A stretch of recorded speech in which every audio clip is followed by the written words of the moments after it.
বন্ধুরা, সানরাইজার্স হায়দ্রাবাদকে 8 উইকেটে হারিয়ে আইপিএল 2024 এর ফাইনালে পৌঁছে গেল কলকাতা নাইট রাইডার্স। তো ফার্স্ট অফ অল আমি কনগ্রাচুলেশন জানাতে চাই কলকাতা নাইট রাইডার্সের প্রত্যেকটা প্লেয়ার এবং প্রত্যেকটা ফ্যানকে, কেননা আজকে কলকাতা নাইট রাইডার্সের প্লেয়াররা কিন্তু দারুণ খেলেছে। ওয়ার্ল্ডের ওয়ান অফ দ্য বেস্ট ক্যাপ্টেনকে কিন্তু কলকাতা নাইট রাইডার্স হারিয়েছে কোয়ালিফায়ার অনে এবং ফাইনালে কিন্তু নিজেদের জায়গা করে নিয়েছে। আর আমরা কিন্তু আজকে দেখতে পেয়েছি মিচেল স্টার্কের আসল রূপ। অল ক্লাস বোলাররা ইম্পর্টেন্ট ম্যাচে সবসময় পারফরমেন্স করে, এই কথাটা কিন্তু আমি প্রায় ভিডিওতেই বলি এবং লাস্ট ভিডিওতেও কিন্তু বলেছি। মিচেল স্টার্ক কোয়ালিফায়ার অনেক কিন্তু দারুণ বল করবে, সেটাই কিন্তু করেছে। ট্রাভিস হেডকে 2 বলে প্যাভিলিয়নে ফিরিয়েছে, তারপর নীতিশ কুমার রেড্ডিকে আউট করেছে, শাহবাজ আহমেদকে আউট করেছে।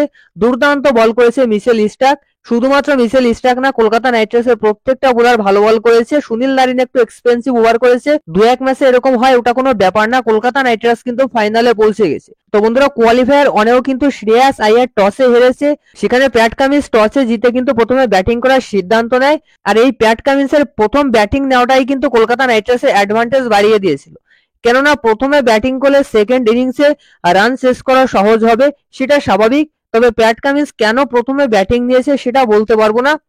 হয়তো ভেবেছিল তাদের দারুণ ব্যাটিং লাইন আপ রয়েছে, তারা একটা হিউজ রানের টার্গেট দেবে, সেই জন্যই হয়তো ব্যাটিং নিয়েছিল।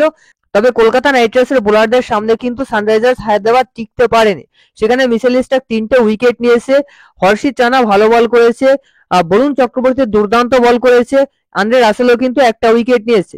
মোটামুটি প্রত্যেকটা বোলার কিন্তু দারুণ বল করে 159 রানে সানরাইজার্স হায়দ্রাবাদকে আটকে দিয়েছে।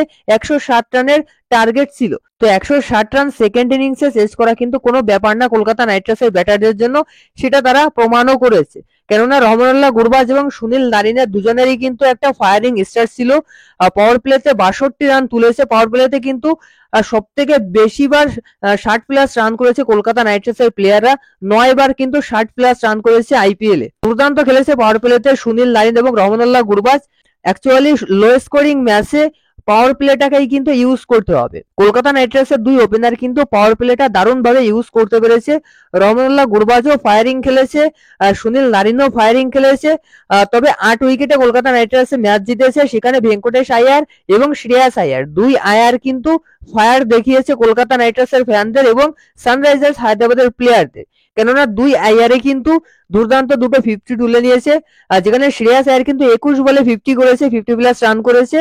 ভেঙ্কটেশ আইয়ার 28 বলে 50 করেছে এবং ম্যাচটা কিন্তু সহজেই 8 উইকেটে কলকাতা নাইট রাইডার্স জিতে ইতিমধ্যে কিন্তু ফাইনালে পৌঁছে গিয়েছে। তো কলকাতা নাইট রাইডার্স প্রথম কোয়ালিফায়ার খেলে ফাইনালে যাওয়ার পর কিন্তু এখনো পর্যন্ত কোনোদিন ফাইনাল হারেনি। 2014 সালেও হারেনি, 2012 সালেও হারেনি। তো এবছরও ফাইনালে গেলে প্রথম কোয়ালিফায়ার খেলে, বুঝতেই পারছেন কলকাতা নাইট রাইডার্স কিন্তু চ্যাম্পিয়ন হতে যাচ্ছে। তো কলকাতা নাইট রাইডার্সের ফ্যানরা আরো একটা ট্রফির জন্য রেডি থাকুন।